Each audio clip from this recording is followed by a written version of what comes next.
Bienvenue à Bercy pour les meilleurs moments de cette première journée des mondiaux avec une équipe de France à la fête. Mindak est en finale, Gilles.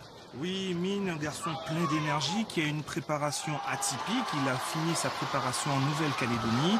Il a démontré tout au long de cette compétition de la stabilité, de la puissance. Il a dégagé une force mentale et une envie qui jusqu'alors lui faisaient défaut. Et c'est peut-être ce qui lui a permis de franchir le cap de la demi-finale en battant l'Italien Valdesi, plusieurs fois champion du monde. Et il affrontera Dias, le Vénézuélien, en finale, le champion du monde en titre. On écoute le Calédonien Mindak. À la maison, en France, c'est juste magnifique, quoi. Tout doucement, je vais réaliser, mais pour l'instant, je me concentre bien sur ma finale qui est samedi et que j'espère donner le meilleur et aller jusqu'au bout. Et chez les filles, Sandy Scordo, elle aussi est en finale. Elle affrontera une japonaise samedi. C'est génial, c'est extraordinaire. C'est une première médaille mondiale pour moi. Et c'est une première finale, alors c'est génial. Cette japonaise, elle est spéciale en fait. Cette japonaise, c'est une question de goût maintenant qui va se passer. Elle a un style totalement différent du mien. Et il va vraiment falloir que j'arrive à charmer les arbitres et à les faire voter pour moi.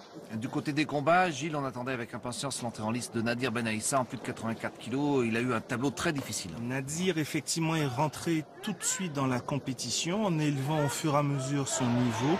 Il a enchaîné aussi bien les techniques de poing, de pied que les techniques de balayage assez spectaculaires à ce niveau de la compétition. Notamment contre l'Espagnol, on va le voir au deuxième tour. Complètement, il a su faire preuve de stratégie et aussi des techniques de balayage comme on le voit actuellement à l'écran. En revanche, arrivé au troisième tour contre l'Italien Maniscalco, il n'a pas su trouver la distance, les techniques, la stratégie. Exit donc Nadir, place à Kenji Grillon qui lui est une vraie chance de médaille. Avec Olivier Baudry, il forme un duo très atypique. Kenji, c'est clair, il est prêt pour ce mondial. Kenji a fait preuve de maturité, effectivement. Il est arrivé bien prêt pour ce mondial. Il a su gérer ses combats face à des adversaires qui, effectivement, ne le connaissaient pas. Et il a marqué des pieds, des points, des techniques de pieds, de points, des enchaînements. Il a su tout de suite trouver les distances. C'est explosif là contre le Qatari notamment. Là. Complètement. Et il a su gérer aussi bien en attaque qu'en défense, trouver la solution par rapport à des gens qui lui posaient des problèmes.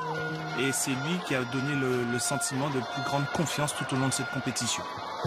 Face au Hollandais Petersen sur l'image, il a su montrer ses techniques d'attaque, cette envie de gagner qui ont fait la différence en demi-finale. Toute la famille était là au grand complet. C'est vrai que pour Kenji, c'est un gros objectif d'être en finale. Il a une double mission aussi parce qu'il va tirer avec les équipes. Et c'est vrai que sur ce qu'on a vu sur cette première journée, Kenji sera un des atouts de l'équipe de France. Et il est confiant en vue de la finale. On l'écoute. Maintenant voilà, je suis content. Il faudra que je me repose bien parce que c'est pas fini. Il y a les équipes, je vais pas lâcher les copains. Donc vendredi, il faut se remettre dedans pour les équipes. Et puis je vais aborder ma finale vendredi soir. Qu'est-ce qui était le plus dur pour toi aujourd'hui? Aujourd'hui, c'était pas être inhibé par la foule. Donc je le savais, je l'avais dit que j'aime bien quand il y a du public comme ça. Je pense que je l'ai prouvé. Et maintenant, voilà, faut continuer, faut pas lâcher. Il y a une finale à gagner parce qu'une finale, ça se perd pas. Côté féminin, on retiendra la belle présence de Nadège Haït Ibrahim. Avec Louis Lacoste, ils ont peaufiné un plan anti-Serbie. Il fallait surtout ne pas repenser à ce championnat du monde 2010 un peu raté et se motiver pour les combats qui arrivaient à Bercy. Je veux que ce soit toi qui la fasses continuer, Nadège. Allez! Nadège Haït Ibrahim est montée en puissance dans ses combats. Elle a sorti en demi-finale la Suisse Cargill pour donc une belle place en finale samedi.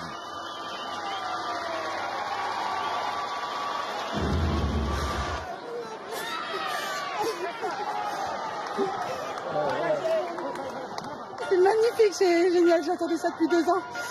Je repensais à ma finale que j'avais ratée il y a 2 ans, je la revoulais.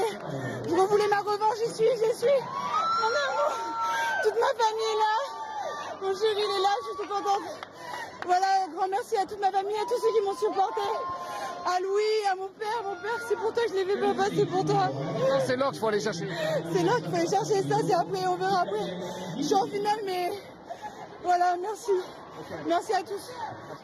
Enfin, le dernier combattant de la journée, Davy Donna, en moins de 75 kilos. Il a eu le malheur de tomber dans le tableau de la terreur Agaïev, mais pourtant, Gilles, Davy avait fait de très beaux combats dans les premiers tours. Davy, c'est une véritable pile électrique. C'est certainement le garçon le plus doué de la génération actuelle du karaté français. Il a effectué 3 combats de grande qualité, notamment face aux Russes, qu'il a su contrer et sécher au corps, comme on le voit sur les images. Il a su donc montrer une certaine maturité. En revanche, malheureusement, effectivement, sur son tableau de la mort, face à l'Azeri Agaïev, il n'a pas su trouver la distance. Il était vraiment imbattable cet Agaïev, on va le voir sur les images. Davy n'a rien pu faire. En fait, Davy est tombé dans le piège Agaïev. Agaïev l'a laissé venir, avancer, et il l'a attendu pour mieux partir en attaque. Davy s'est jeté dans la gueule du loup, et en fait, Agaïev l'attendait, l'accueillit à chaque moment. C'est donc une défaite sèche, 7 points à 0. C'est dommage pour Davy, mais c'est vrai qu'il avait eu fort à faire. Disons qu'Agaïev, c'est le meilleur. Sincèrement, je m'étais préparé. J'étais bien dans mes combats précédents, et là, je suis tombé contre lui.